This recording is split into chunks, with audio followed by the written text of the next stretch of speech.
Ya, balik lagi di podcast TV Show. Dan pemirsa, luar biasa ya, ketika kita memikirkan keluarga, insya Allah selalu ada jalan di sana. Yang terpenting jangan sampai kemudian kita cuma nekat aja. Kalau keluar kerja terus kemudian berbondal nekat, nampaknya juga tidak penuh dengan kesiapan. Tapi ketika kita ingin memutuskan sesuatu dan memikirkan hal selanjutnya apa yang akan kita lakukan, insya Allah Allah akan memudahkan. Amin. Gitu, amin.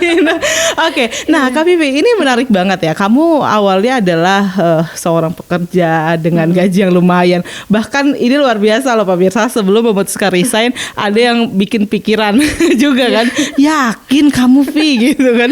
Itu pasti bikin kamu maju mundur gitu gak sih? Nah, untuk bisnis makanan sendiri ya, kalau spaghetti tadi udah bisa diterima, brownies. Kesulitan kamu bikin antara spaghetti dan brownies tuh apa bedanya? Sebenarnya sih kesulitan pasti akan ada ya. Sebenarnya sih saya mencoba untuk konsisten aja sih ya Mbak ya. Jadi misalnya waktu awalnya kita mencoba brownies di 2014 sampai sekarang pun saya masih menjual brownies juga gitu. Jadi sebenarnya mau ngebangun ini orang jualan apa sih? Kalau kita berubah-berubah terus pasti orang ini sebenarnya dia mau jualan apa sih gitu. Kalau kita dari konsisten dari awal saya menjual brownies gitu, walaupun emang ada kondimen yang lain saya berjualan selain brownies gitu kan, mengikuti perkembangan zaman. Kayak misalnya waktu itu ada jar cake, saya ikut juga jar cake. Itu emang oke juga. Terus saya waktu itu juga ada brownies alpukat, saya juga bikin. Tapi endingnya ya berakhirnya ke sini lagi gitu. Nah, berarti yang penting bagi kamu adalah bagaimana kamu bangun image itu gitu ya. Sehingga orang ketika dengar nama brownies dan pengen brownies, ngidam brownies, yang diingat ke Vivi aja nih. Karena kamu berusaha untuk itu, kamu lakukannya dengan hati begitu ya. Tapi ketika kamu resign, kamu memutuskan untuk usaha, apakah waktunya nggak semakin banyak tersita? Karena kan semuanya kamu yang lakuin. Sebenarnya kalau ketika itu kan produksinya masih di rumah. Baik. Jadi masih bisa ngantar anak buat ke sekolah. Waktu itu kan dia TK masuk 7:30, pulang jam 11. Nah, ketika waktu itu aku malah jadi lebih banyak promosi. Oke. Ngantar anak ke sekolah sekalian promosi. Kasih promosi, akhirnya aku bilang mau pesen nggak buat besok, buat pre-order besok. Jadi baru jam 11 itu anak aku tidur, aku baru produksi gitu sih. Sebenarnya lebih ngatur waktunya lebih enak sih sebenarnya. Tetap lebih enak ya. Dan yang paling penting bisa tetap bareng sama anak itu ya. Bener. Itu jadi satu hal yang paling penting sekali ya untuk para orang tua, di mana bisa berbagi waktu untuk anaknya tapi tanpa melupakan memberikan yang terbaik juga untuk anak-anak kita. Kalau orang tua bekerja pasti semuanya kebutuhannya untuk anak. Ya kan? Semuanya ingin memberikan pendidikan terbaik dan lain sebagainya. Nah, ini kamu usaha brownies, kamu kasih nama brandnya apa nih? Sebenarnya sih nama usaha saya sebenarnya Omah Panggang. Omah Panggang.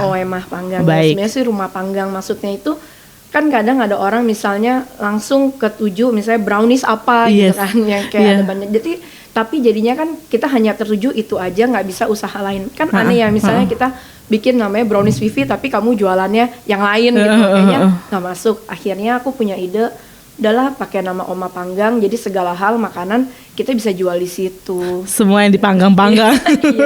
Oke, nah itu emang ada apa aja? Berarti bukan cuma brownies aja yang kamu jual saat ini? Kalau kondimennya sih aku ada cinnamon roll. Nah terusnya ada brownies paknya sendiri sih, brownies loyangnya sendiri. Terus waktu itu aku juga sempat produksi brownies kering. Tapi sekarang karena lebih permintaannya lebih banyak yang di frozen brownies ini, jadi aku lebih fokusin ke dia aja. Nah frozen brownies ini sendiri mulai kapan kamu launching produk dari ini? 2014 sih. Kalau dari Instagramnya itu saya mengalami ada 4 kali ganti kemasan. Awalnya itu dari dari hanya aluminium foil ditempel stiker. Saya desain sendiri juga. Terus berikutnya saya menemukan kemasan yang lebih manusiawi dibanding kita ngelipat itu kan aluminium foil. Aku dapat pokoknya ada kayak sejenis aluminium juga seperti kayak gini, aluminium foil gini juga, tapi lebih solid. Setelah itu aku bikin lagi dibentuk kotak-kotak lagi. Akhirnya terakhir bentuknya ini, insya Allah sih seterusnya. Insya Allah seterusnya. Dan ini artinya ketika kita melihat ada bungkus warna-warni di sini ya pemirsa ya, ini benar-benar kamu desain sendiri, kamu yang pilih ukurannya sendiri. Yes, kemasan ini sendiri butuh waktu berapa lama? Ini lama loh untuk mikirin hal-hal detail kayak gini. Benar banget, soalnya kan sebenarnya aku juga otodidak untuk ngedesain Betul. semuanya ini kan. Jadi hanya mendesain, aku ngelihat contoh dari produk kan waktu itu aku pernah berguru pernah berguru dengan kemasan. Kalau memang kita mau bikin kemasan, jangan lihat dari produk dari Indonesia. Maaf ya, maksudnya kalau mau karena kita jualan di Indonesia, kita harus cari tempat yang lain gitu ya. Jadi aku lihat di salah satu Pinterest. Jadi aku lihat di sana, aku mengadopsi, nggak plek-plekan seperti itu. Akhirnya aku ngedesain sendiri. Jadi emang sih biar lebih beda gitu. Oke, tetap yang namanya usaha harus ATM, amati, tiru, modifikasi ya, untuk hasil yang lebih baik. Tapi pastinya untuk resep, untuk rasa itu harus original kita ya, sehingga memberikan cita rasa yang berbeda pastinya pemirsa. Nah, kalau untuk frozen brownies ini sendiri berapa lama waktu tahannya, berapa lama? Apakah harus kemudian tadi kan kau bilang aku mikir apa ya Mbak yang bisa kemudian dikirim dan lain sebagainya. Karena kalau dengar nama frozen ini kan harusnya ada di dalam freezer. Iya, benar. Atau bagaimana nih?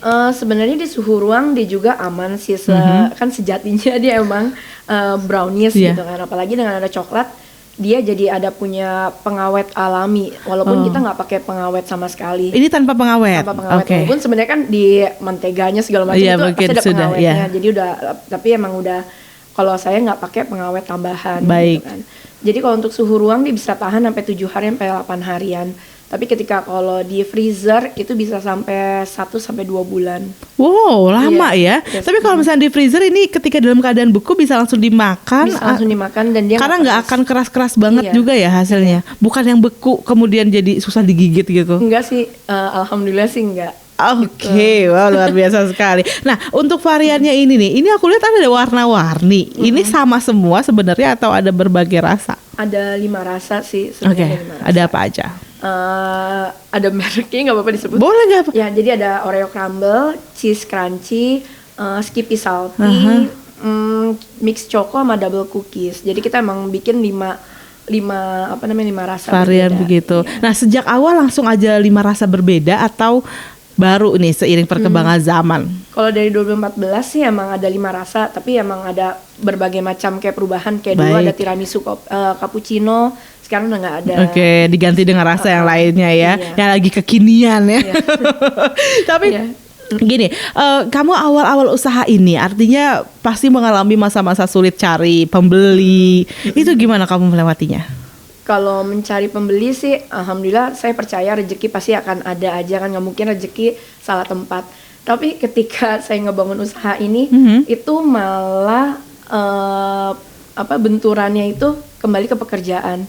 Apa tuh maksudnya? Jadi ketika saya resign, memutuskan untuk membangun ini, ketika waktu itu jar cake, waktu itu saya pertama kali juga bikin jar cake itu lagi ngehits. Tiba-tiba ada tawaran pekerjaan lagi di bidang animasi. Baiklah. Gitu kan. Akhirnya saya tutup lah, ini si Oma Panggang ini tutup, berkutat lagi di pekerjaan itu. Baik. Nah terus saya ketika 2016 saya buka lagi, buka lagi si Frozen Brownies ini, sampai 2017 saya diterima lagi, bukan diterima sih, saya ditawari lagi oleh teman, minta bantuan di Taman Mini. Baik. Untuk menjadi timnya mereka lah. Akhirnya saya bergabung lagi bersama dia. Akhirnya sampai 2018 saya ada pesanan lumayan banyak. Akhirnya aku bilang, duh kayaknya apa ini jalannya gitu kan. Tapi itu masih ragu. Di 2018 malah saya ngebuka tempat indoor playground. Baik. Nah itu sampai 2019 ternyata nggak berjalan. Baik. Nah akhirnya ketika 2019 kamu banyak ide ya. Apapun dicoba ya. Ya. Jadi 2019 itu kebetulan saya dengan keponakan saya itu dapat informasi dari Sudin perindustrian. Akhirnya kita mencoba ikut beberapa program pelatihannya mereka. Baik. Nah akhirnya baru tuh terpacu, aduh kayaknya jalannya emang di sini lagi deh kayaknya. Oke. Akhirnya ya udah, insya Allah dari Juli 2019 kembali lagi ke Oma Panggang sampai sekarang. Oke, pemirsa, aduh semakin terinspirasi nih. Kalau yang masih takut salah jalan atau masih ragu-ragu, yuk kita pelajari nanti dari Mbak Vivi apa yang bisa dibagikan agar kita semakin yakin ini jalan yang benar. Tetap bersama kami di Podcast TV Show.